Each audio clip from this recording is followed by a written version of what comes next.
And so he appears from the shadows again. Welcome back, folks, to a new video. Today's video is going to be more of a rant that revolves around controller aim assistance in Warzone.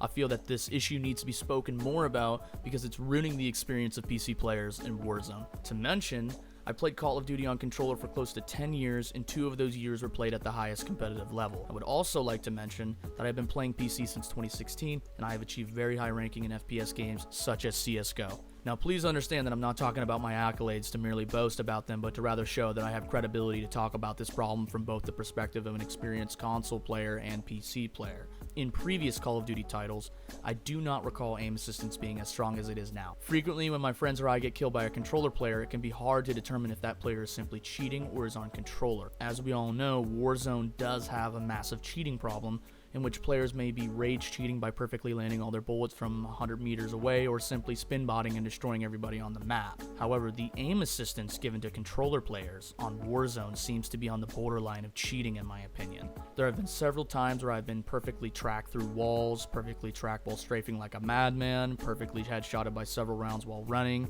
and etc. One of the hardest things for PC players to be consistent at is tracking and flicking targets. Becoming consistent at tracking and flicking is something that PC players are indefinitely trying to improve because PC players do not have systems put in place to assist our aim. All we have is muscle memory. Depending on the individual, becoming consistent at aiming with a mouse can take sometimes weeks, months, or even more than a year. Some individuals learn faster than others. In my own experience, it took me about a month and a half to become consistent with a mouse, but then a few years to fully master the craft of becoming versatile at whatever game I play. Becoming consistent with a mouse is very challenging and rage-inducing task to accomplish.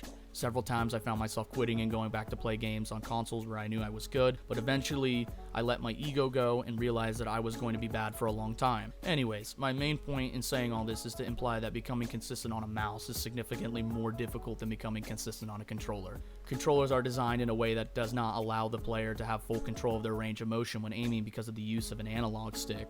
For this reason, this is why aim assistant was designed, because without it, it would be very difficult to track moving targets. But the real question is, how much aim assistance does a controller player need to become consistent? As mentioned previously, I do not recall aim assistance being as strong as it is now in past Call of Duty titles.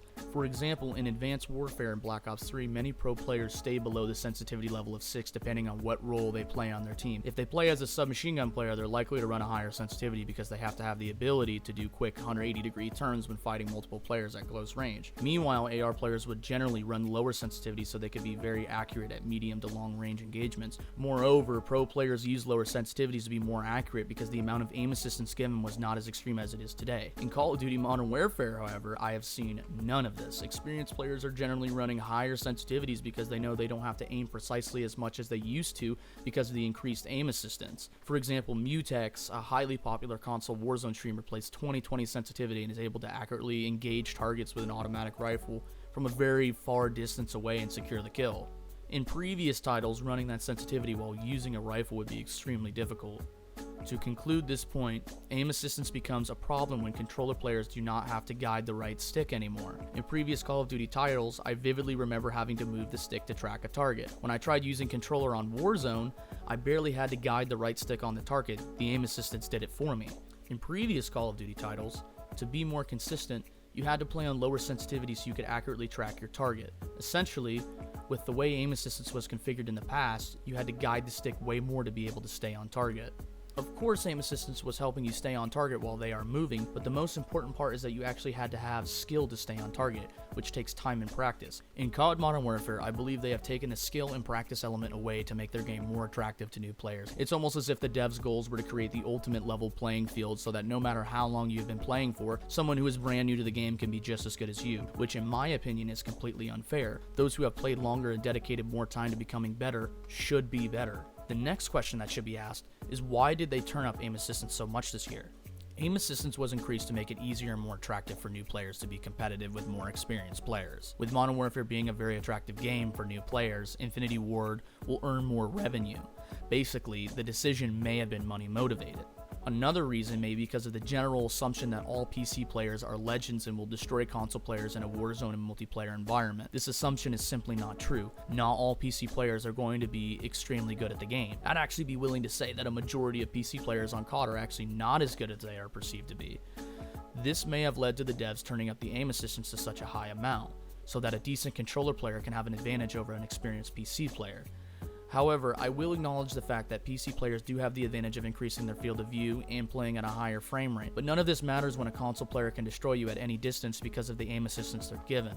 So what's the solution to this problem? The solution is to turn down the aim assistance, and for the devs to recognize that individuals who have played the game for long periods of time are likely to be better than someone who is generally new to the game. This is the way Call of Duty has always been. If you're new, chances are you won't be good until you gain more experience by playing the game more. Newer players should not have a level playing field with someone who has been playing the game for years. It just does not make sense in my opinion. Okay, now that we have gone on a pretty long rant about something that is pissing me off, let's review some clips of me getting consoled over the past couple of days. One last thing though, skill-based matchmaking on Warzone has completely ruined the fun of the game. Once in a while it's fun to play against others that are sweaty, but not all the time. Generally in high tier matchmaking, it revolves around people camping and waiting to third party, which is very annoying. That's all I wanted to say. So this first clip is from me. I'm looting the hangar right here, just trying to find some guns, looking around. I believe I hear a guy coming, so I get a little frantic. I'm trying to pick up a gun here. I spot him, flick to him, and look at that shit. What is that shit? Look at this. He kills me in like 2 bullets here. But the most important thing is look at the tracking. He can't even see me. Have a nice 2-piece here, or close to a 2-piece, I believe. Hop up on top of the wall to try to engage this guy, kill the down. And then look at this, immediately killed in 3 bullets. This is the aim punch, aim assistance mechanic. You'll notice as soon as I shoot him, his crosshair will go right up to my head and he'll insta-kill me. See that? It's ridiculous. This next clip is a disgusting pistol clip. It's a great example of why console is OP with pistols. And you'll see that this guy does not miss a single fucking bullet. Look at this. What the hell? Just perfectly tracks him. No delay or reaction time, or realistic reaction time, I should say. This next one comes from a friend of mine too. Or the last 2 were from a friend of mine. But look at this. This guy just tracks through a wall. Like, no problem. Just tracks through the wall. What is that? It's baloney is what it is. And this is another great clip of the aim punch feature of console. You shoot them, and since they don't pull recoil, look at that, boop, right up to the head, insta-kill. Just locking onto you. It's disgusting. This next one, too, is, he did miss a bit here, but the important part is look how this dude just instant reaction times to sliding down the rock. He didn't know he was going to slide down the rock. You know what I mean? It's baloney. That's absolutely baloney. That's one of the features that they need to fix on this game the most, is the aim punch mechanic. It's unreal. But anyways, this has been a video. I hope they do something about this. I don't think they are, because they don't do anything about anything on this game. So, what a splendid game. Ciao.